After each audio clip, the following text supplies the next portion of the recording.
Perfecto, Alberto. Bueno, entonces como Alberto me presentaba, mi nombre es Daniela Gómez, yo soy nutricionista dietista, ahora hago parte de la familia de Enterex. Estoy muy emocionada, este es mi primer live con ustedes. Muchísimas gracias por el espacio, por estar aquí, por estar interesados en aprender con nosotros. Hoy vengo a retomar un tema muy importante que son las proteínas, pero más que todo le damos a un enfoque a de dónde se obtienen esas proteínas, cuándo consumirlas y sobre todo aprender sobre las situaciones en las que es importante consumir módulos de proteína para apoyar nuestra nutrición y cubrir nuestros requerimientos de proteína. Bueno, entonces, para empezar, vamos a entrar en contexto para los que ya saben o los que no. Vamos a aprender en qué son las proteínas o recordarlos para aquellos que ya lo han escuchado. Las proteínas son los macronutrientes, hacen parte de los 3 macronutrientes esenciales que nosotros los seres humanos necesitamos para poder funcionar, es decir, tienen funciones vitales en nosotros y sin ellas nosotros no podríamos vivir. Las proteínas son unas moléculas que están formadas por aminoácidos. Los aminoácidos son las unidades básicas, pensemos en ellos como unidades individuales que se unen para poder formar las proteínas. Nosotros los seres humanos tenemos miles de cantidad de proteínas en nuestro cuerpo, cada una con sus funciones distintas. Para poder nosotros formar nuestras propias proteínas, necesitamos conseguir proteínas en nuestra alimentación que llevan, digamos que su proceso de digestión para lograr finalmente, y es lo que tenemos que recordar, lo que finalmente nos importa, nos interesa, es lograr esos aminoácidos que nuestro cuerpo va a tomar y va a utilizar para formar nuestras propias proteínas, que al final van a digamos que, a llevar a cabo sus funciones vitales para nosotros. Nosotros necesitamos 20 aminoácidos en total. Si nos llegase a faltar un aminoácido o ya sea en su totalidad o que esté en cantidades disminuidas, nosotros vamos a empezar a presentar carencias de esas proteínas que pueden llevar a deficiencias. Lo más importante es entender las funciones de las proteínas. Las funciones de las proteínas vienen a partir de esos mismos aminoácidos que yo acabo de mencionar. Los aminoácidos, entonces, cuando ya los logramos obtener y nuestro cuerpo los tiene en las cantidades necesarias, lo que van a hacer es que se van a unir de formas diferentes para formar diferentes tipos de proteína, cada uno con su función única. Por ejemplo, muchas personas piensan o lo que se imaginan inmediatamente al pensar en proteína es el músculo. Y sí, el músculo es una de las tantas grandes moléculas que nosotros tenemos en nuestro cuerpo, que es un órgano y que está formado primeramente a partir de proteínas, pero también tenemos muchísimas otras. Entonces los aminoácidos se pueden, digamos que, unir para formar anticuerpos. Los anticuerpos hacen parte de nuestro sistema inmune, que son los que nos ayudan a combatir las infecciones. También los glóbulos rojos son proteína, que son los que llevan el oxígeno en la sangre. También, por ejemplo, las hormonas o las enzimas que nos ayudan a digerir los alimentos también son proteínas. Entonces, tenemos que entender que esto de formar proteínas en nuestro cuerpo es un proceso que ocurre todos los días y de forma constante, y por esa misma razón nosotros necesitamos darle a ese cuerpo algo con que construirlas, que son proteínas de la parte exógena o de la dieta. Pero entonces la pregunta es, ¿cuánta proteína deberíamos consumir? Bueno, el requerimiento de proteína en la dieta en realidad va a variar a lo largo de la vida, ¿sí? Y va a variar de persona en persona. Los factores que determinan ¿cuánta proteína necesita una persona diferente de otra? Entre muchos, pero los que más se resaltan son, por ejemplo, la edad. Entonces, por ejemplo, un niño que está en pico de crecimiento va a necesitar más proteína que, por ejemplo, un adulto mayor que ya obviamente no crece más, pero que también ya no se mueve tanto, entonces va a necesitar menos proteína. Otro factor importante es el nivel de actividad física. Por ejemplo, si nos ponemos a pensar en una persona sedentaria que no hace mucho ejercicio, a diferencia de un deportista de alto rendimiento, entonces una persona de baja, o sea, con un bajo nivel de actividad física va a necesitar menos proteína que una persona con mayor actividad física. Otro factor importante son las condiciones médicas o la enfermedad. Hay enfermedades que por su naturaleza van a aumentar los requerimientos de proteína y digamos que se necesita dar más proteína para poder cubrir los requerimientos y evitar el desgaste muscular, como hay otras enfermedades que sí, por ejemplo, la enfermedad renal crónica antes de la diálisis, en donde se necesita antes darle menos cantidad de proteína para evitar el progreso del daño renal. Pero en general, y para que se lleven como la información de cuánta proteína más o menos nosotros los seres humanos deberíamos consumir, un adulto relativamente sano, con un peso adecuado o dentro de los rangos de normalidad, con actividad física de leve a moderada, debería estar consumiendo aproximadamente entre 0,8 a 1 gramo de kilogramo por día. Ejemplo, una mujer adulta, sana, que tiene un peso normal y que hace actividad física de manera moderada y pesa 54 kilos, necesitaría más o menos 54 gramos de proteína total en su dieta. Otra manera de verlo es que de las calorías totales del día, se dice que aproximadamente entre el 15 al 25% debería provenir de las proteínas. Sin embargo, cabe recordar que este tipo, o sea, los requerimientos o el cálculo de los requerimientos debería venir bajo las recomendaciones de un profesional de la salud.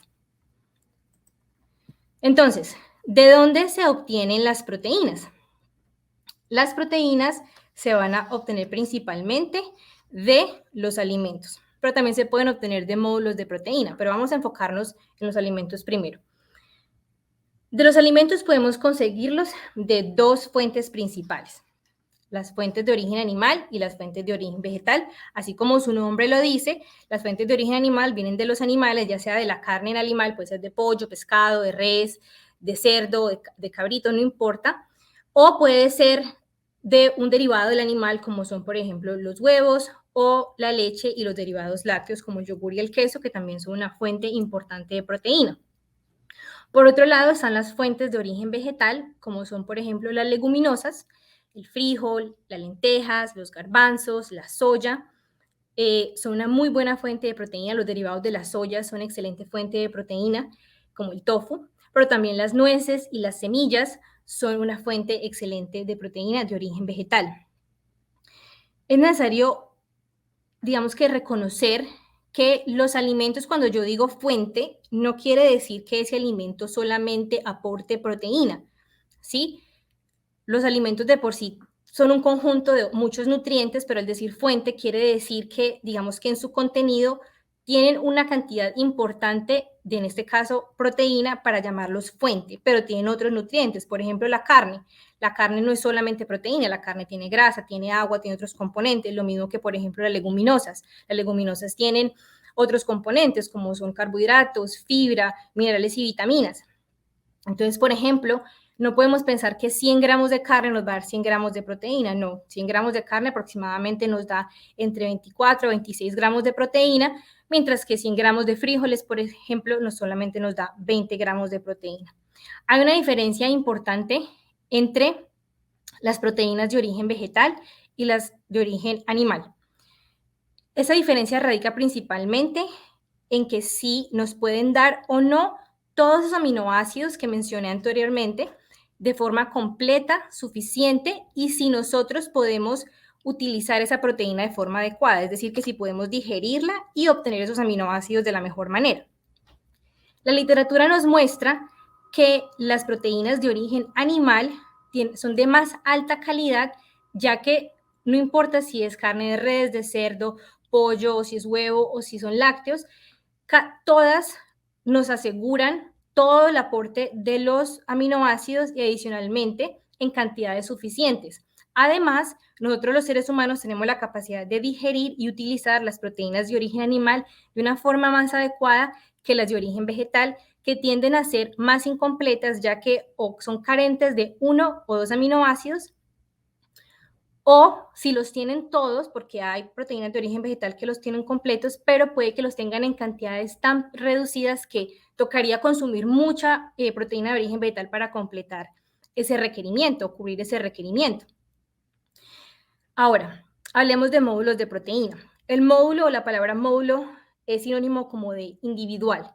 Es decir, que un módulo de proteína es solamente proteína, no tiene otros macronutrientes como sean carbohidratos o grasas, viene solamente la proteína. Los módulos de proteína pueden venir también de fuentes vegetales o de fuentes animales. De fuentes animales normalmente vienen de la leche, como la caseína o la proteína whey.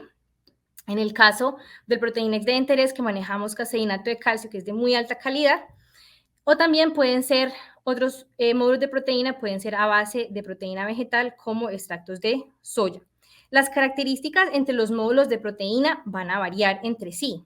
Y es muy importante tener en cuenta lo que yo acabo de decir entre la diferencia de calidad entre proteína vegetal y animal, también aplica para los módulos de proteína. Pero esto lo vamos a ver más a full en otro live que vamos a tener, solamente que vamos a hablar con respecto a los módulos de proteína. Pero lo que quiero que se lleven hoy es que adicional a los alimentos tenemos otra herramienta, otra fuente de proteína en la que podemos conseguir todos los aminoácidos que necesitamos en caso de que fuese necesario. Pero entonces, ¿cómo y cuándo deberíamos consumir estas proteínas? Como ya mencioné anteriormente, este proceso de formar nuestras propias proteínas ocurre todos los días de forma constante. Entonces, en nuestra alimentación deberíamos estar incluyendo ya sea alimentos de fuente animal o fuente vegetal, porque ambos nos van a proveer de los aminoácidos que necesitamos, o ya sea de un módulo de proteína, deberíamos estarlos distribuyendo durante el día, digamos que habitualmente, o digamos por los hábitos de la gente que normalmente desayunan, almuerzan y cenan. Así podríamos asegurar en desayuno, almuerzo y cena un aporte de proteína, ya sea de origen vegetal o de origen animal, o un módulo de proteína. Pero la idea es que la alimentación que llevemos en la casa incluya fuentes de proteína de forma variada y completa, para poder nosotros asegurar de que a nuestro cuerpo sí estén llegando esos aminoácidos, para poder que nuestro cuerpo pueda formar las proteínas que necesitamos y mantenernos saludables. Pero entonces tenemos que identificar que hay casos en los que los alimentos no son suficientes para cumplir o cubrir esos requerimientos de proteína.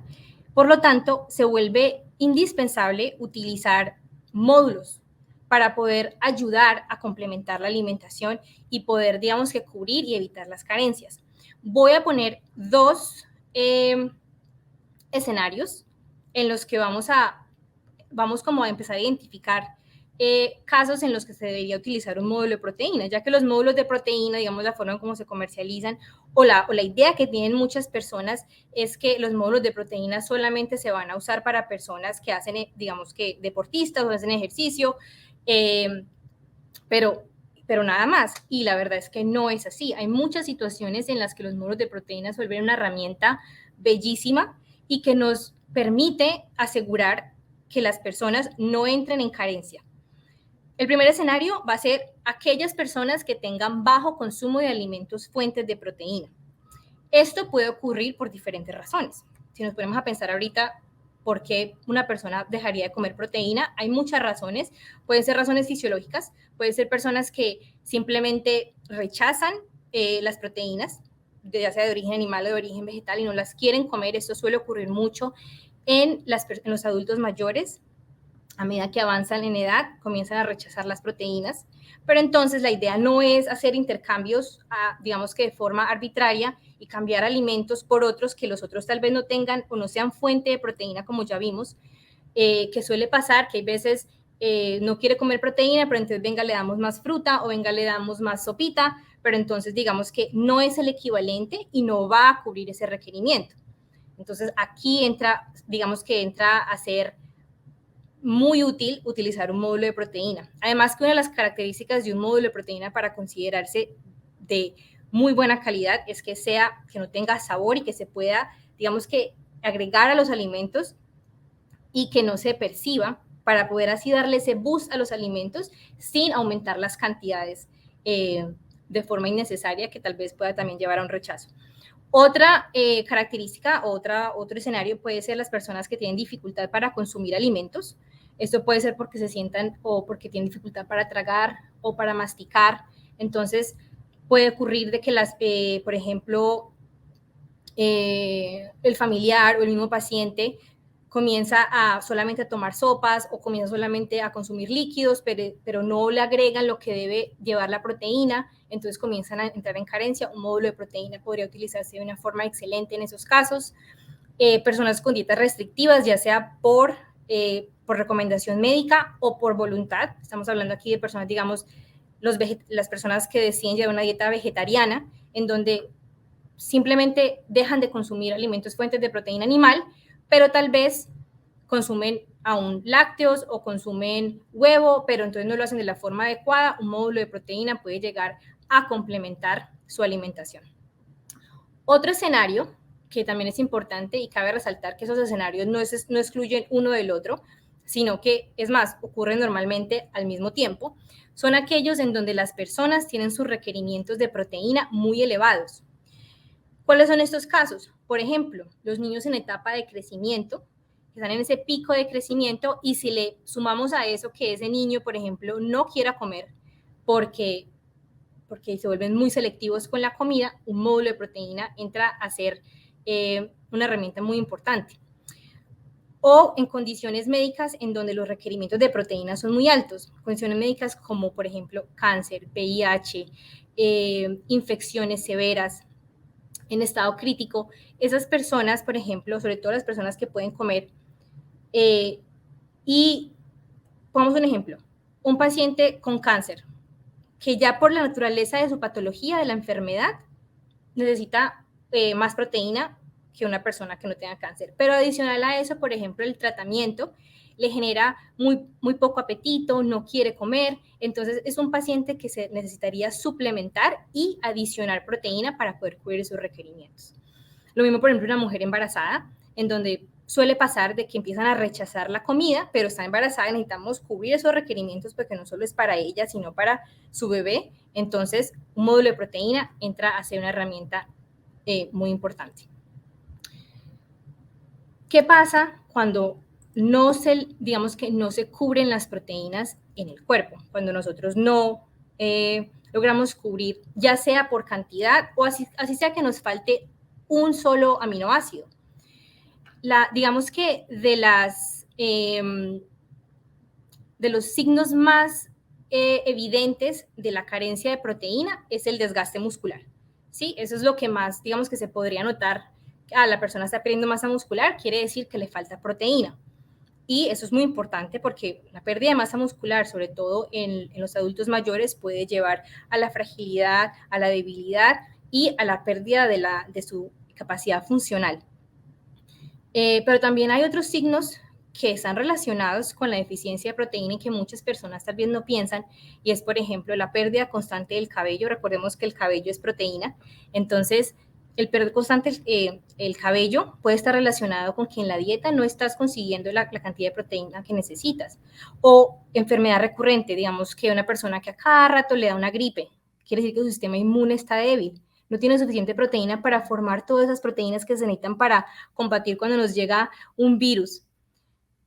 Las heridas, si tenemos unas heridas que no sanan rápido, puede también estar relacionada con la deficiencia de proteína. O en niños, cuando el crecimiento se ve comprometido, el crecimiento ponderal, puede que estén ganando peso, pero si no están creciendo, también puede estar relacionada con la deficiencia de proteína.